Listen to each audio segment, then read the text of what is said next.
नीचे आप लोग देख सकते हो तमाम मोगरा के फूल ही फूल आप लोगों को नज़र आ रहे होंगे, और गमले में लगे हुए इस पौधे पर भी आप लोग देख सकते हो ढेरों फूल आप लोगों को नज़र आ रहे होंगे। जहाँ पर आपकी नज़र जा रही होगी वहाँ पर फूल और कलियाँ ही कलियाँ नज़र आ रही होंगी। और ये जो चमत्कार हुआ है ये सिर्फ और सिर्फ 1 रुपये की चीज़ के इस्तेमाल से हुआ है। इस नीले कलर की चीज़ के इस्तेमाल करने के बाद में मेरा ये मोगरा का पौधा फूलों से भर गया। तो अगर आप लोग भी चाहते हैं कि आपका मोगरा का पौधा इस नीले कलर की चीज़ के इस्तेमाल करने के बाद में फूलों से भर जाए, तो इस वीडियो को आप लोग पूरा ज़रूर देखें, क्योंकि मैं इस वीडियो में स्टेप बाय स्टेप आप लोगों को पूरी इन्फॉर्मेशन देने वाला हूं।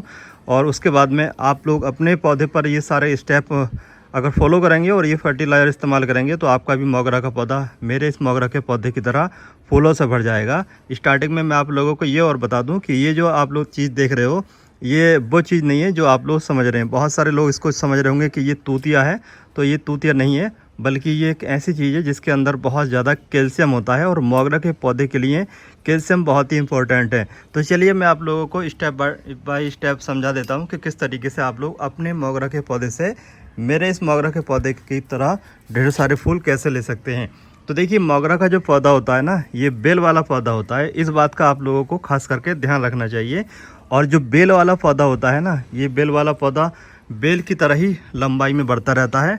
और जब आपका पौधा लंबाई में बढ़ने लगता है तो आपके पौधे पर फूल के जो चांस हैं वो बहुत ही कम रहते हैं, और पूरा का पूरा जो फोकस है मोगरा के पौधे का वो लंबाई में रहता है, तो फूल बहुत ही कम हो जाते हैं।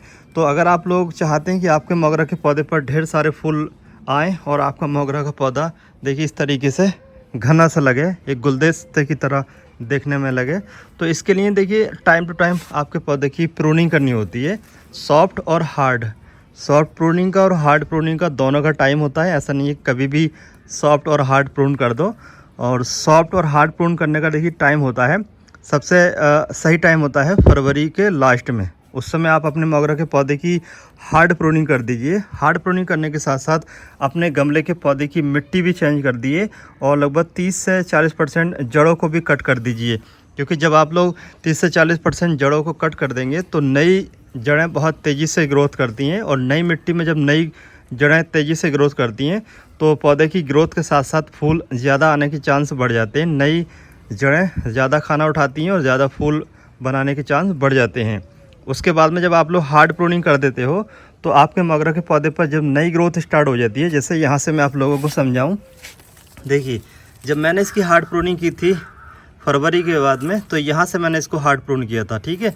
उसके बाद में देखिए ये 2 ब्रांच आ चुकी हैं, यहाँ एक इधर और एक ये, तो 2 ब्रांच जब आई तो मैंने इसको फिर से यहाँ से पिंच किया। अब फिर इस पर फिर 2 ब्रांच आई तो इसको यहाँ से पिंच किया, फिर 2 ब्रांच आई तो इसको यहाँ से पिंच किया, फिर से ब्रांच आई तो इसको यहाँ से पिंच किया। अब आप लोग मेरी बात को अच्छे से समझ ही गए होंगे कि मोगरा के पौधे को घना कैसे किया जा सकता है। देखिए, एक ब्रांच थी, अगर मैं इसको नहीं कट करता तो ये वाली जो ब्रांच है नहीं काफ़ी लंबी हो जाती और इस पर फूल बहुत ही कम आते। अब मैं इसको आपको हटा के दिखाता हूँ। देखिए, एक ब्रांच नीचे से और ऊपर जाकर देखिए कितने सारे फूल हो गए एक ब्रांच पर, ठीक है। तो यह है तरीका पौधे को घना करने का, टाइम टू टाइम पिंच करने का। तो पहले हार्ड प्रून करो फरवरी के स्टार्ट में, उसके बाद में आप लोग जैसे फूल आ जाएं, वैसे आप चाहें तो एक बार यहाँ पर फूल आ जाते हैं तो उसके बाद में भी जब यहाँ फूल आ जाएं तो फूल लेने के बाद में भी ये काम कर सकते हो। तो हर बार में जैसे फूल खिल जाएं उसके बाद में उसको कट करते रहें। तो इस तरीके से बार बार कट करके तो पौधे को घना भी किया जा सकता है और ढेर सारे फूल भी लिए जा सकते हैं इस तरीके से। लेकिन अगर आप लोग एक ही बार में ज़्यादा ढेर सारे फूल लेना चाहते हैं तो इसके लिए थोड़ा आप लोग इंतज़ार भी कर सकते हो। तो देखिए, अगर जैसे अब मेरे पौधे पर फूल ये हैं इस समय, और ये फूल अगर सूख जाएं तो सूखने के बाद में अगर इन फूलों को जो नीचे की ये पंखुड़ियाँ हैं मैं इनको नहीं हटाऊँगा तो क्या होगा कि मेरे इन पौधों में नई ग्रोथ जो है ना वो आनी बंद हो जाएगी। और जब नई ग्रोथ आनी बंद हो जाती है तो आपके पौधे पर फूल के चांस कम हो जाते हैं। तो बेहतर ये है कि आप लोग जो है ना, आप लोग जब भी फूल खिलें उसको यहाँ से कट कर दें। और कट करने का जो सही जगह होती है, जैसे ये आप लोग देख रहे हैं यहाँ से 2 पत्ती जुड़ी होती है ना, यहाँ से कट करें। इससे ये होगा कि नई ग्रोथ तेज़ी से आएगी। अगर आप लोग कहीं से भी काट दो, जैसे यहाँ से कट दो, तो यहाँ से कट करने का बेनिफिट नहीं होता है। या सिंगल लीफ से अगर आपको हटाओगे, जैसे ये सिंगल लीफ है तो यहाँ से सिर्फ एक ब्रांच निकलेगी। तो अगर यहाँ पर 2 लीफ देख रहे हैं आप लोग, यहाँ से कट करोगे तो डबल ब्रांच निकलेगी। तो डबल ब्रांच का फ़ायदा ये है कि उस पर ज़्यादा फूल आएंगे। तो जब भी आप कट करें कटिंग टहनी को, तो 2 पत्ती वाले एरिया से कट करें जिससे कि डबल ब्रांच आ सके। अब देखिए रेनी सीजन स्टार्ट हो चुका है, आप लोगों को पता ही है सब जगह बरसात पड़ रही है। तो ऐसे में जो होता ही है कि आपके मोगरा के पौधे पर फूल जो है ना बहुत तेज़ी से कम होने स्टार्ट हो जाते हैं। तो इसकी वजह है बारिश के पानी में नाइट्रेट का होना, और वो नाइट्रेट आपके पौधे की मिट्टी में जाने के बाद में नाइट्रोजन में बदल जाता है, और नाइट्रोजन में बदलने के बाद में आपके पौधे को जब नाइट्रोजन रिच फर्टिलाइज़र मिल जाता है, नाइट्रोजन रिच बारिश का पानी मिल जाता है, तो ऐसे में मोगरा का जो पौधा है ये वेजिटेटिव ग्रोथ को बढ़ाने लगता है, और आपके पौधे पर फूल बरसात के मौसम में इस वजह से कम हो जाते हैं। तो बेहतर ये है कि जैसे ही बरसात हो और आपके गमले में पानी भरने लगे तो उसको पानी को हटाते रहें, या फिर आप लोग एक काम करें कि इसको जो है ना मिट्टी से पूरा भर दें, मिट्टी से पूरा भर दें, जिससे कि पानी इसको जो है कम मिलेगा और आपका पौधा वेजिटेटिव ग्रोथ को कम बढ़ाएगा। और आपके पौधे को बरसात के बाद में, जैसे बरसात 1-2 दिन नहीं पड़ती है और आपको पौधे को पानी देना है, तो नीचे कोई भी टब वगैरह में पानी भर दो और उसके अंदर रख दो, तो नीचे से पानी लेता रहेगा अपनी ज़रूरत के हिसाब से, और आपके पौधे की जो वेजिटेटिव ग्रोथ है ना वो नहीं होगी बारिश के पानी की वजह से। तो ये तरीका बिल्कुल ऐसा मैंने आपको बताया है जो कोई नहीं बताएगा। और एक तरीका मैं आप लोगों को और बताना जा रहा हूँ, अगर ज़्यादा फूल चाहिए तो देखिए जब आप लोग फर्टिलाइज़र इस्तेमाल करो अपने मोगरा के पौधे में, तो फर्टिलाइज़र इस्तेमाल करने के बाद में 5 से 6 दिन इसको पानी कम कर दो, लेकिन ऐसा नहीं है कि सुखाना है, मतलब पानी का इसको थोड़ा सा झटका देना है। जब आप इसको झटका दोगे तो ये एकदम फूल बनाना तेज़ी से शुरू कर देता है। और अगर आप लोग फर्टिलाइज़र इस्तेमाल करने के बाद में इसको लगातार पानी देते रहोगे तो इसकी वेजिटेटिव ग्रोथ ज़्यादा होगी, जो इसकी टहनियाँ हैं बेल की तरह लंबाई में काफ़ी ज़्यादा बढ़ जाएंगी। तो ऐसे में आपके पौधे पर फूल आने के जो चांस हैं वो बहुत ही कम हो जाते हैं। एक तरीका मैं आप लोगों को और बताना जा रहा हूँ, जैसे हम लोग इसको हार्ड प्रून करते हैं, इसके रूट्स की भी प्रूनिंग करते हैं, नए गमले में इसको लगाते हैं, उस समय तो आप लोगों को इसमें नाइट्रोजन वाला फर्टिलाइज़र देना है, चाहे वो केमिकल में हो चाहे ऑर्गेनिक हो, जैसे कंडों की खाद है, इसके अलावा वर्मी कंपोस्ट है, या फिर इसके अलावा गोबर की खाद है। तो वो अगर आप लोग दे रहे हैं प्रूनिंग करने के बाद में, तो उस समय क्या होगा कि आपके पौधे की जो वेजिटेटिव ग्रोथ है उस समय बढ़ानी होती है, क्योंकि हम इसको प्रून कर चुके होते हैं, इसकी ग्रोथ को बढ़ाना होता है।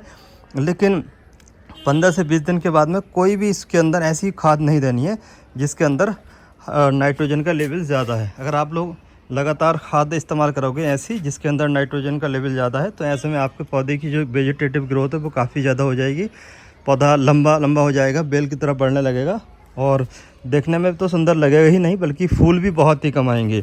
तो इस बात का भी खास करके ध्यान रखें। इसके अलावा जैसे अगर आप लोगों ने मोगरा के पौधे को ऐसी जगह पर रखा हुआ है जहाँ पर धूप कम आती है और पूरा दिन इसको धूप नहीं मिल पा रही है 6-7 घंटे की, तो ऐसे में भी आपका पौधा वेजिटेटिव को ग्रोथ को बढ़ाएगा, फूल के चांस कम कर देगा। तो अच्छी फ्लावरिंग के लिए इसको पूरा दिन की सनलाइट चाहिए, पूरा दिन की धूप मिलनी चाहिए। ऐसी जगह रख दो जहाँ पर किसी पेड़ की छाया, बिल्डिंग की छाया ना रहे, बल्कि इसको डायरेक्ट धूप मिले, तो ऐसे में फूल ज़्यादा आने के चांस आपके पौधे पर बढ़ जाएंगे। दोस्तों मैं आप लोगों को वो चीज़ दिखाना जा रहा हूँ जिसका आप लोगों को बेसब्री से इंतजार था, जिसके इस्तेमाल करने के बाद मेरा ये मोगरा का पौधा इस तरीके से फूलों से भर चुका है। तो देखिए ये है दोस्तों वो नीली चीज़ जिसका मैंने इस्तेमाल किया है। यह है दोस्तों ब्लैक बोर्ड पर लिखने वाला चौक, और ये कोई से भी कलर का हो सकता है, काफ़ी सारे कलर के होते हैं चौक, वाइट वाला भी होता है, बाकी इस तरीके के रंग बिरंग भी होते हैं। तो अगर आप लोगों को वाइट मिल जाए तो वो ज़्यादा बेहतर है, और ये इस तरीके का कलरफुल मिलता है तो भी ये भी ठीक ठाक है। लेकिन वाइट वाले में कैल्शियम ज़्यादा होता है, इसमें थोड़ा मिक्सिंग होती है, तो इसके अंदर जो है ना चौक के अंदर कैल्शियम ज़्यादा होता है। और आपके मोगरा के पौधे को वाइट फूल बनाने के लिए वाइट कैल्शियम की ज़रूरत पड़ती है, यानी कि कैल्शियम आप लोगों के मोगरा के पौधे को अच्छी फ्लावरिंग देने के लिए चाहिए ही चाहिए होता है। तो ये जो है एक आप लोगों को इस्तेमाल करना है हर 10वें दिन। इसको आप लोग अच्छे तरीके से ग्राइंड कर लो, मिक्स कर लो किसी भी चीज़ में। जैसे ये मेरे पास एक कप है और मैं इसको इस तरीके से इसको पीस लेता हूँ, और पीसने के बाद में मैं इसको अपने मोगरा के पौधे की मिट्टी में इस्तेमाल करूँगा, और इसको मैं लगातार करता आ रहा हूँ। हर 15 दिन में 10 दिन में मैं इसको डाल देता हूँ, और कैल्शियम की मेरे पौधे में पूर्ति होती रहती है। तो मेरा जो मोगरा का पौधा है ये लगातार फूल देता रहता है। तो देखिए इसको आसानी से हम मिक्स कर सकते हैं, और मिक्स करने के बाद में पौधे की मिट्टी में इसको हम डाल दें इस तरीके से। और जैसे कि मैंने आपको बताया कि कोई भी हाई नाइट्रोजन वाला फर्टिलाइज़र आपको फ्लावरिंग के समय इस्तेमाल नहीं करना है, नहीं तो आपके पौधे पर जो है ना फूल के चांस कम हो जाएंगे। अब देखिए मैंने इस गमले में लगे हुए हमारे इस मोगरा के पौधे में ये फर्टिलाइज़र डाल दिया है, जो कि सिर्फ और सिर्फ 1 रुपये के करीब होगा। अब मैं इसको अच्छे से पानी दूंगा। पानी मैंने ले लिया, जितनी इसकी ज़रूरत है उतना इसके अंदर मैं पानी डाल दूंगा। देखिए, और पानी डालने के बाद में डायरेक्ट इसको धूप में रखना होता है, और ये अभी डायरेक्ट धूप में रखा हुआ ही है। तो इस वीडियो से आप लोगों को काफ़ी हेल्प मिली होगी, और इस फर्टिलाइज़र को इस्तेमाल करके आप भी अपने मोगरा के पौधे पर मेरे इस मोगरा के पौधे की तरह ढेर सारे फूल प्राप्त कर सकते हो। वीडियो कैसी लगी कमेंट करके ज़रूर बताएं। और साथ में मैं ये पौधा भी दिखाना चाहता हूँ। ये पौधा कुछ दिनों के बाद में फूलों से भर जाएगा, क्योंकि मैंने इसके अंदर भी एक ऑर्गेनिक होममेड फर्टिलाइज़र इस्तेमाल किया है। इसका रिजल्ट भी आप लोगों को आने वाले टाइम में देखने को मिलेगा। अगर आप लोगों को इस पौधे की अपडेट देखनी है तो कमेंट करके ज़रूर बताएं, और इस वीडियो को लाइक और शेयर ज़रूर कर दो। पहली बार आए हो तो सब्सक्राइब कर लो।